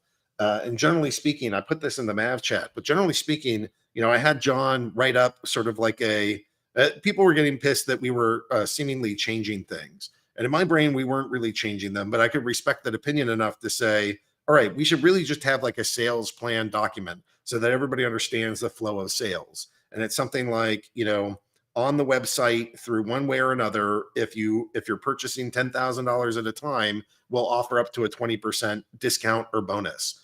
We're going to do things like have a sale during Splinterfest and a sale at the end of the year. If there's some volume purchases, there will be some additional benefits for that. And I'm trying to make it so that I know everybody hates sweetheart deals, and I hate sweetheart deals. I don't want to give anybody some magical something. I want to offer it to the whole community. These are the best deals that we offer. These are when we offer them, and this is our standard plan. And that way you guys can feel confident that we're not going to change things, that we have a policy. And if we do change things, we'll start by changing the policy. So this year-end promo card has not been completely worked out. So we'll have more details about that if that ends up going through. And we have some product meetings this week to kind of talk about that and how likely that is. Can you talk about the GLX staking bug? So there was a bug. It made us want to pause staking. We fixed the bug and then we re-released it. Matt, is there any update to that or more color or context you want to provide? I mean, I wasn't the one directly working on the GLX staking, so I don't know the details. But in general, like, there are going to be bugs with stuff we do. We're going to try to avoid them as much as possible, and we're going to address them as quickly as possible after they come up. I mean, I don't know what else to say about that. All right. Did you guys take a look at Gene Pool's proposal to sell land upgrade tokens, basically potions for land? We already sort of have that on the roadmap.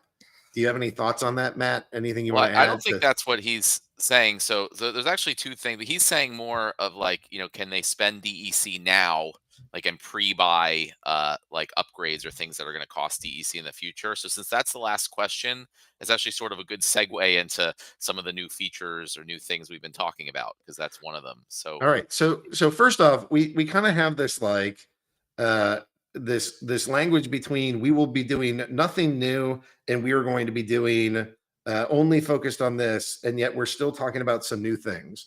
So how are we defining what's like completely new versus something that kind of already fits into the ecosystem, but maybe we haven't talked about it before, but it's not like a whole brand new something? How do you like delineate those? Yeah, to me, the things that we say that are new are in that list that we have published last week, focus on delivering. So, new player experience, gameplay, and reward updates, like that's going to be new stuff that we're adding to enhance Splinterlands for the better. Most of which come from community ideas. DEC and voucher syncs also, those are going to be like new things that we add. So we don't plan to say, hey, we're launching an entirely new game and all this new stuff, as we had done a bit in the past, right? But we're gonna focus on our current products, and we're gonna add new things to that will improve it, hopefully.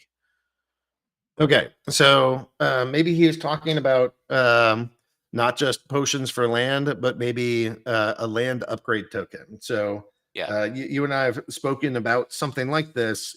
What would you care to share about it? Yeah, so first, as far you kind of mentioned potions for land. So one of the things that we plan to have when land phase 1 is released, not this like 0.5. So when you can actually reveal your land plot and see the rarity and the resources on it and all that stuff, there'll be an opportunity to pay DEC to increase your chances of getting those getting those bonuses, getting higher rarity, getting better resources, all that stuff. The exact details are still being figured out. And for people, and for anyone who might be thinking, oh, it's the company selling more stuff, all that DEC is going to be burned. So ultimately, all that value goes to SPS holders, and that's generally how we're going to try to operate as much as possible in the future. Where so when you think, oh man, it's this greedy company just like getting more money from us for things, actually really all of that value goes to asset holders in Splinterlands, through the mechanism that we've set up with DEC and SPS and how that works. So that's what we're looking to do there. And then what the question was talking about is like pre-buying things. So be able to kind of burn or lock up DEC now to pre-buy stuff that you're going to need DEC for in the future. One of the interesting things, a few people have submitted a bunch of different proposals all around the same thing. To me, that's actually already how DEC is set up, right? So DEC is, we accept it in the game, or it is accepted in the game at a certain rate. Right now it's trading below that rate on third-party markets. So you can pre-buy things for a discount, right? If hey, I'm going to be spending a whole bunch of DEC to spend on land, and you're definitely going to need a whole bunch of DEC on land, you can either wait till land is released and everyone's rushing to get their DEC, or you can buy it now and get a significant discount. So that's a way that you can sort of pre-buy everything in the future that's going to need DEC. That's why DEC was set up this way originally. That being said, clearly there's not currently enough demand for that pre-buying. As we see the price continue to be below the rate that it's accepted in the game. So we've read and talked to a number of people about their proposals similar to this one, and I'm thinking it'd be something like a DEC type of bond. So basically, if you say, hey, I know I'm going to be spending a bunch of DEC on land or other things in the future, there'd be a way that you can buy and burn a bunch of DEC now and get an even additional discount off of the discount that there is on third-party markets. So it's something like if you buy, 500,000 DEC or something, and you burn it, you'll be able to get some like bond token that will be worth more than that amount of DEC later. So it'll be like just an even bigger discount. We're looking at like offering that for a limited time or a limited amount, just to try to help, in the bear market, add more demand up front for future features. Other ideas like that. Yeah, one thing. So I want to talk about some guild changes that we've been talking about. If you're on board with that, Yeah, Aggie. we have 20 minutes and not a ton of questions, so I think this is a good time for this. Okay, so one of the things, I think there's a lot of cool changes we can do to guilds, new things we can add. There are a couple questions that we talked about before about guilds, not only to increase the utility for tokens and cards and other assets in the games, but also when we go out to other external gaming guilds that we want to bring into the ecosystem. So right now we have this guild system where we bring in these external groups that may have a whole bunch of players, and they create a whole bunch of guilds, like so-and-so guild 1, so-and-so guild 2, so-and-so guild 3, because guilds have a max of 30 people. So we had this kind of thought of adding in guild alliances. So a bunch of guilds that are part of the same group or organization, or even different guilds that just want to work together, can form an alliance. It's like a mega guild, where they can all work together to get benefits and additional goals. And it's really beneficial also to bring in these additional groups. They come in with a few hundred people. They can all be part of these guilds that are in these guild alliances and share a lot of bonuses across the whole organization. So we're kind of working on designing out that feature. It would add a lot of, there would be like new guild alliance buildings that give different benefits in the game. That would require DEC, they'd require Rooney, they'd require other card staking, they'd require vouchers, all this different stuff. And for people who are already in the ecosystem, who are already in guilds, they can group together with other guilds and just like work together to get these additional benefits. So that's one of kind of the major things that we're looking at putting together that I think is going to really help, across the board. Yeah. So one thought keeps hitting me of like, instead of selling the bonds, what about just providing so HBD has done incredible, and basically that the secret there is providing a high interest rate. What would you think about allowing DEC that if you're staking it to provide some sort of percentage return? We can. I would caution about that, right? Because that's where you get into the territory where things can kind of fall apart. And that ultimately leads to more DAC being printed, right, over the long run. So I would argue that that's not really what's behind HBD being successful as much. So it's something I've thought about and I want to be careful about. And I think we have a better option, right? So that's what everyone does, right? That's what the Terras and HBDs and all these things do. And some of them work better than others. But I think we actually have a better option than just earning yield on your tokens. It's you actually earn, you do earn yield, right? But the yield is in the value of the future Splinterlands stuff that you get. Right. So I think that's a much better way to do it. So it's not just when you're buying DEC, you're not getting 20% more DEC that's just being printed. You're getting 20% or even way more than 20% more value in everything that we do in Splinterlands in the future. So I think that's actually a much better way to do it. I don't want to go to the straight like yield way that everyone else does that can lead to blowups. I just think we need to improve our system and let people kind of see the real benefits of this system over time, and it'll be better in the long run. Okay, so we have DECB, we have Guild Alliance. Is there another another thing that you kind of want to put on the radar here? Yeah, the third and last one is kind of our longer term plan for reward cards. If you're good with that one. Yeah, do the thing. So the whole reward card system in the game is something that was added relatively hastily, and I don't think works quite well. I think a lot of people agree with that.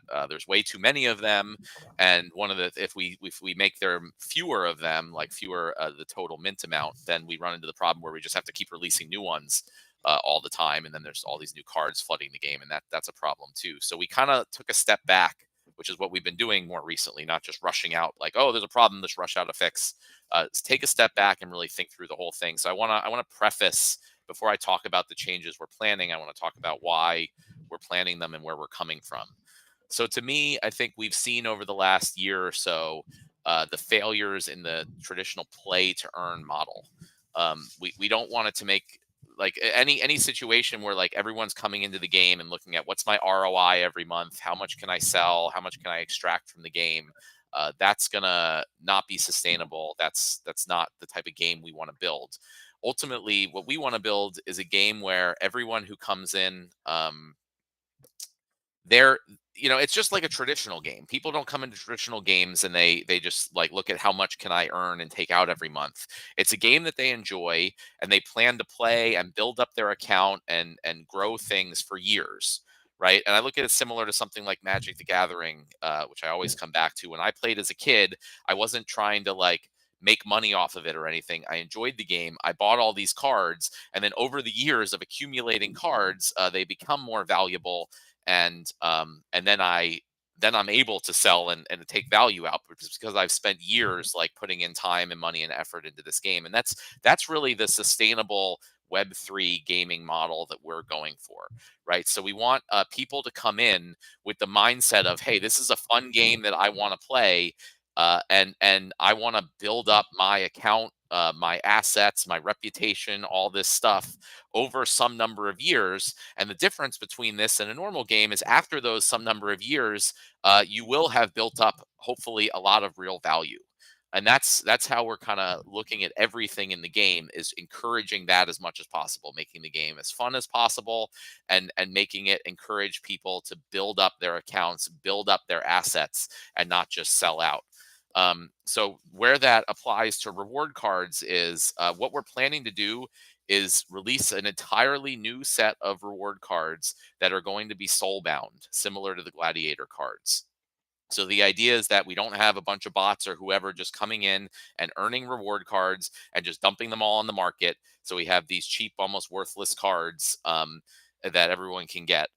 And one of the reasons also is because for me personally, like I make sure to play the game, but I don't have tons of time to play the game. And typically when new reward cards come out, I wait a week and then I go buy max level versions on the market for relatively cheap.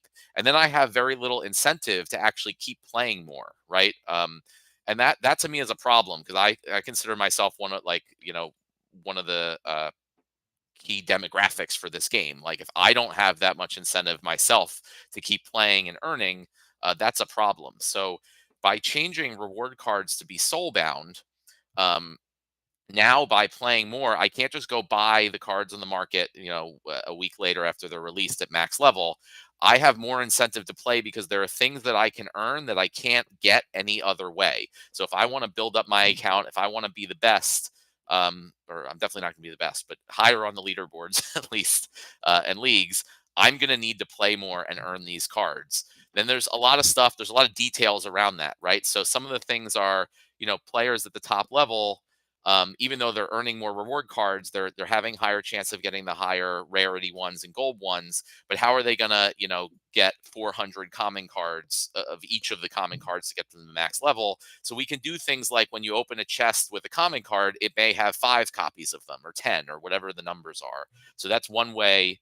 We can look at the amount of time it should reasonably take people at different levels of play to max these cards, and we can adjust, how many they receive based on that.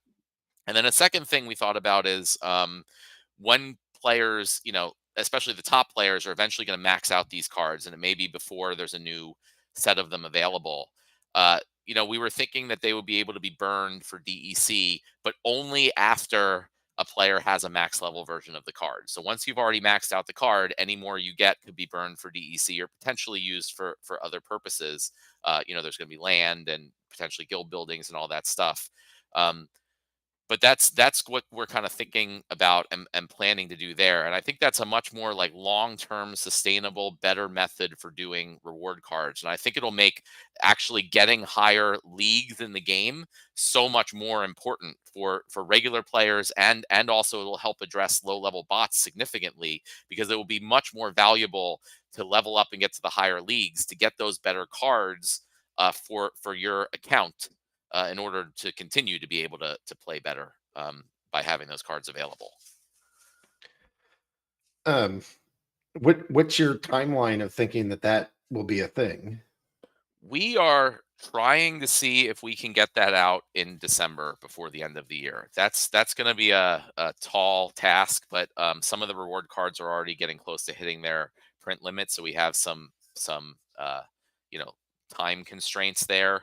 But definitely at least January at the latest, because again, we're running out of some of the reward cards, and I just also think this is a really important change for the long-term sustainability of this game. Will any of the reward cards be normal non-soulbound cards, or is that going to be all of them? The plan is to have, I mean, the existing reward cards will still be available in chess until they run out. But after that, all of the reward cards in chess are planned to be from this soulbound set of reward cards. It's sort of similar to gladiator cards in Brawls, which I think has been a really fun and motivating thing to play in Brawls and earn the merits and try to get those. And I think I think generally a combination of soulbound and not soulbound things is the right way to go for like a really good sustainable Web3 game. You can't go if you go the direction where everything is tradable and sellable, it gets in the situation where it encourages farming across multiple accounts and just dumping on the market all the time. But obviously you can't go where everything is not sellable, because that's the whole purpose of this type of game. So a combination of the two, where a large portion of your efforts playing the game basically builds up your account. It builds up these things that you can only have in that account. And then by building those up in that account, it makes the account also able to earn more of the things that are tradable. It allows it to earn more SPS and other tokens and things that can be sold.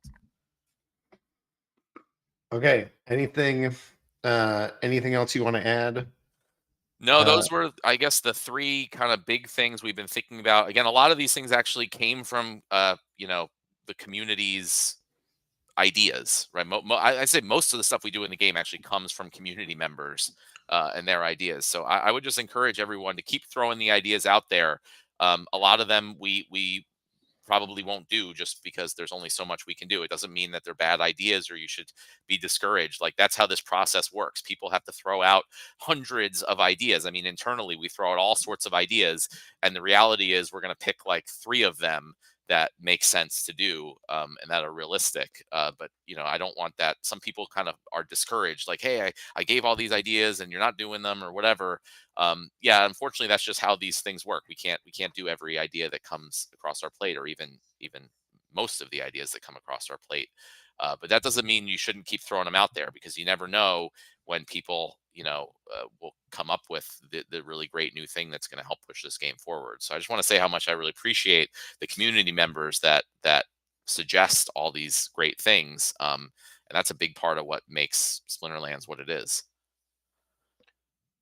Okay. So we have 10 minutes. We pause questions. Is there any kind of closing thoughts that the team would like to do? Do you think we should just go open up questions again? What do you want to do for the last 10 minutes here? I don't know, but I'd appreciate a quick bathroom break. Go take a break, Matt. All right, I'll be right back. I see. Could the reward cards be sellable after they've gone out of print? That's an interesting idea. But remember, we were also going to allow burning for DEC. Since the free starter cards kills the SPS earnings, this would really hurt earnings for the smaller accounts, thus making the soulbound cards would be fine as long as you get rid of the free starter cards. Yeah, Dave, Matt just left. Let's have him sort of respond to that. Could a special sale be something this week where you get 10% extra for buying 10 packs? This will benefit the small guy in our ecosystem.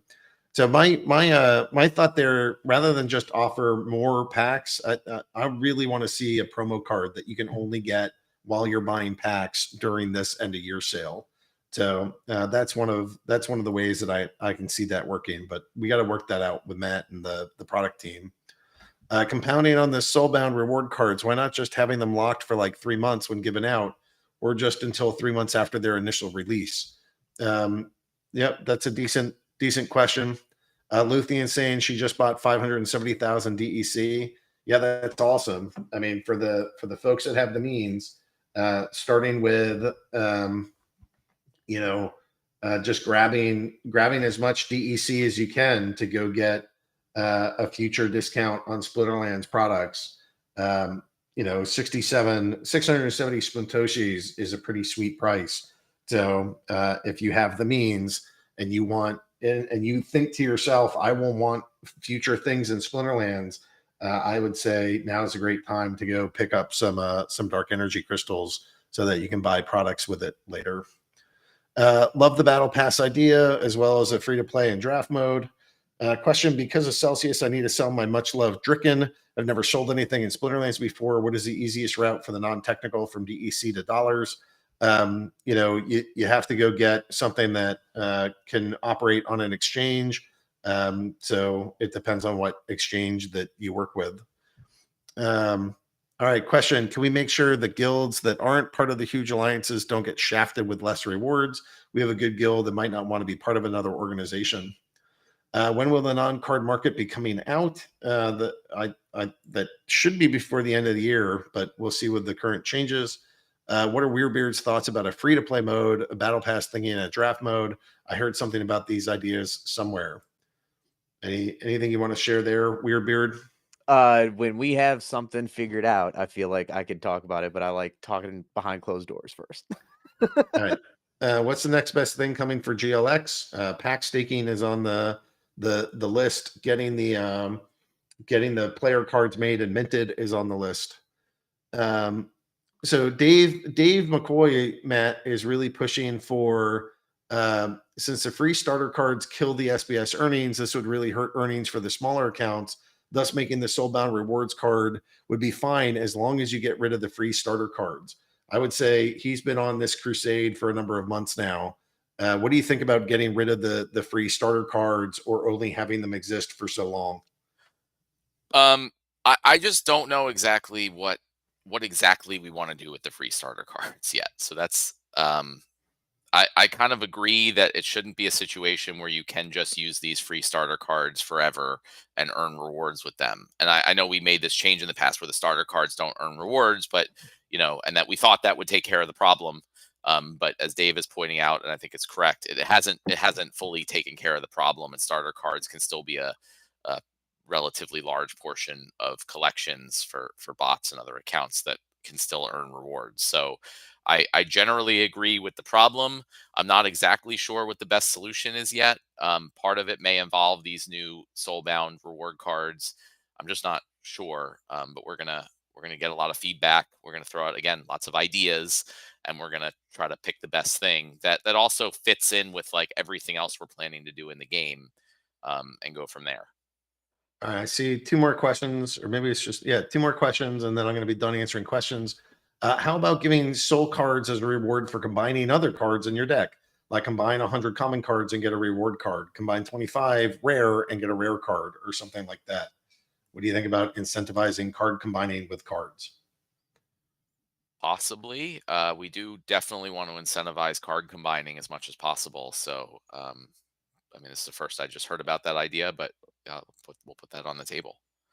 Question: are you more focused on bringing new players into the game or improving the experience for existing players? I mean, I think in the past we've definitely been focused on improving things for existing players, or I mean, not necessarily as much improving things as much as delivering on the stuff we've sold to existing players. So I think that has to be our number one priority, right? All of you in the community have paid money to buy things. We need to deliver on those things, and ultimately that's going to be the best marketing for us. Whenever we sell things in the future, or whenever the DAO sells thing in the future, being able to look back and see how well we've delivered on things in the past and how well those things have done is the best way to encourage people to come in and continue to support the game and do more in the future. So I think that kind of always has to be our number one goal is delivering on the value we sell to people. But after that, definitely, as everyone has pointed out numerous times, our focus has been on the existing player base a lot, and that's going to start shifting.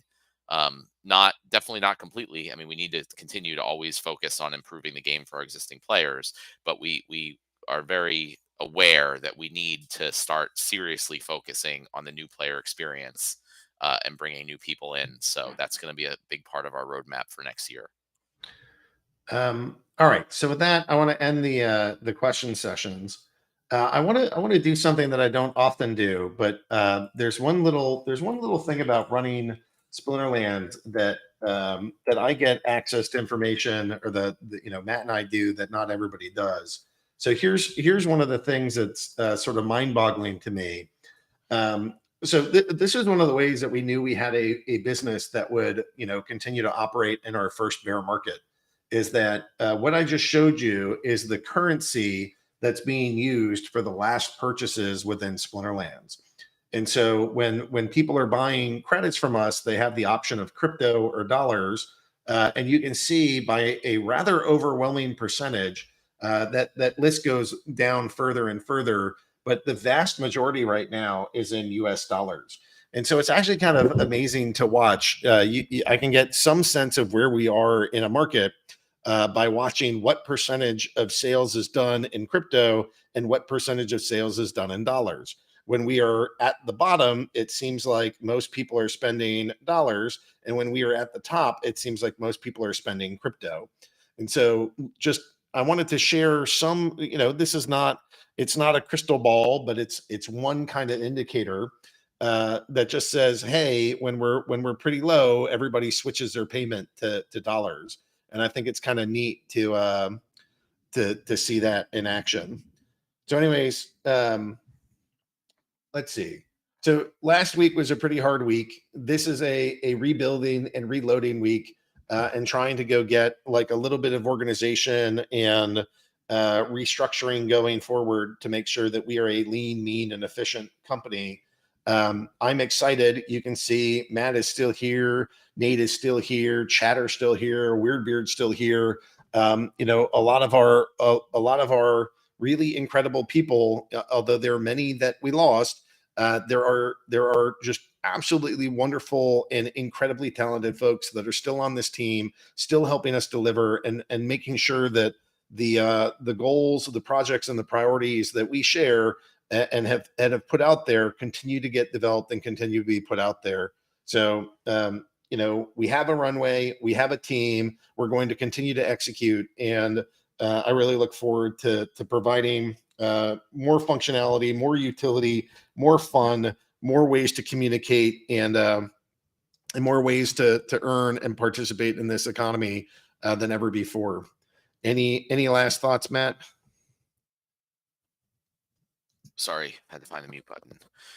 No, I think one of the things I do want to talk about more in a later town hall, but I'll just leave with, is this whole concept that I talked about earlier of like how to build a real sustainable Web3 game, and the focus on sort of having it be basically just like a normal game where people enjoy and they play and they build up their assets and they move up through the game over years. But the difference is that just at the end of it, all that time spent and money spent is not wasted, right? It's building up actual assets that have value, and the goal is that hopefully it's sort of like exponential. So like the amount that you can earn increases as you put more investment into it. It's sort of like, capital expenditure over the first year or two. And if it's ever a situation where people can just come in on day one and start pulling out more than they earn, like that's not going to work. And we look at it also like when people are looking at, hey, I spent, a lot of people say to me, and I know we're going a little over, I want one more minute here, but a lot of people say to me, like, why would I ever go to Champion League or Diamond League or whatever? I have to spend this amount on cards, and I guess they're not considering renting, but either way, I have to spend this amount on cards, and I'm earning this less amount of SPS. And my answer to that is yes, of course. I mean, any situation where you would spend a certain amount on cards and earn a larger dollar amount of rewards in any reasonably short period of time, that is an unsustainable system. That literally doesn't work, right? Where does that money come from? But that's how most play-to-earn games, including Splinterlands, for a lot of time have worked in the space. But the flip side is, okay, when I pay X amount of dollars to buy all these cards so I can get up into whatever league, instead of looking at it, I earn this smaller dollar value of SPS. Look at it, I'm earning this SPS, or I'm earning these reward cards, or I'm earning these other tokens. And I give an analogy, like most people may not know, but I mined Bitcoin in 2012 on my home computer. And I stopped doing it after a little while because the value of Bitcoin was about $10 each at the time. The value of each Bitcoin, I mined like 3 Bitcoin or something over a few months. But I was losing money, right? I was spending more on electricity. It was causing problems, overheating and stuff on my computer.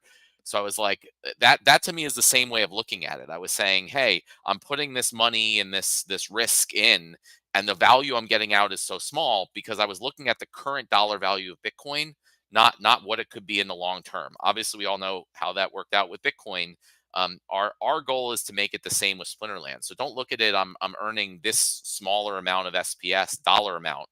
Look at it as I'm earning SPS, or I'm earning DEC, or I'm earning cards, or whatever it is. And then the idea is to try to think about what that might be, a few years, 5 years, whatever down the road. That's what we should be here. That's what we should be looking at. That's how we should be evaluating things. And we want to build the system to encourage that, and obviously to make that work. So that's what I want to leave off with. That's where I'm coming from as we design this product, and how I think we're going to make it awesome. All right. Well, thank you for tuning in to the Splinterlands Town Hall. This has been lots of questions, lots of activity, trying to share what we're working on, trying to share, feedback to the questions that you have. We will be back next week and answering more questions. We're hard at work this week, building these products, and actually we're not going to be here next week because I'm going to be down at Decentral Miami. So we're going to take a pause next week, but we're here, we're working, we're trying to grow this business, trying to grow this team, trying to grow this community, and thank you guys for your time, attention, and participation. Thanks, everybody. And, Splinterlands on.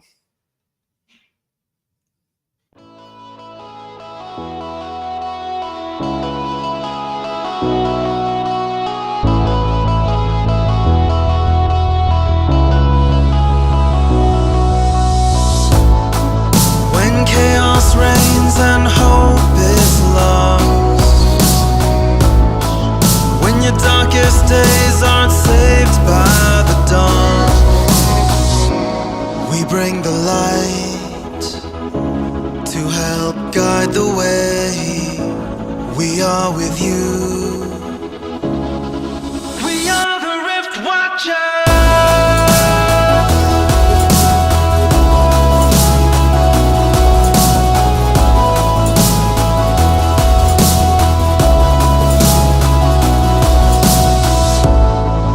When your enemies have spread far and wide, when you're out of places to run and hide, follow the rules, help is on the way, we stand with you.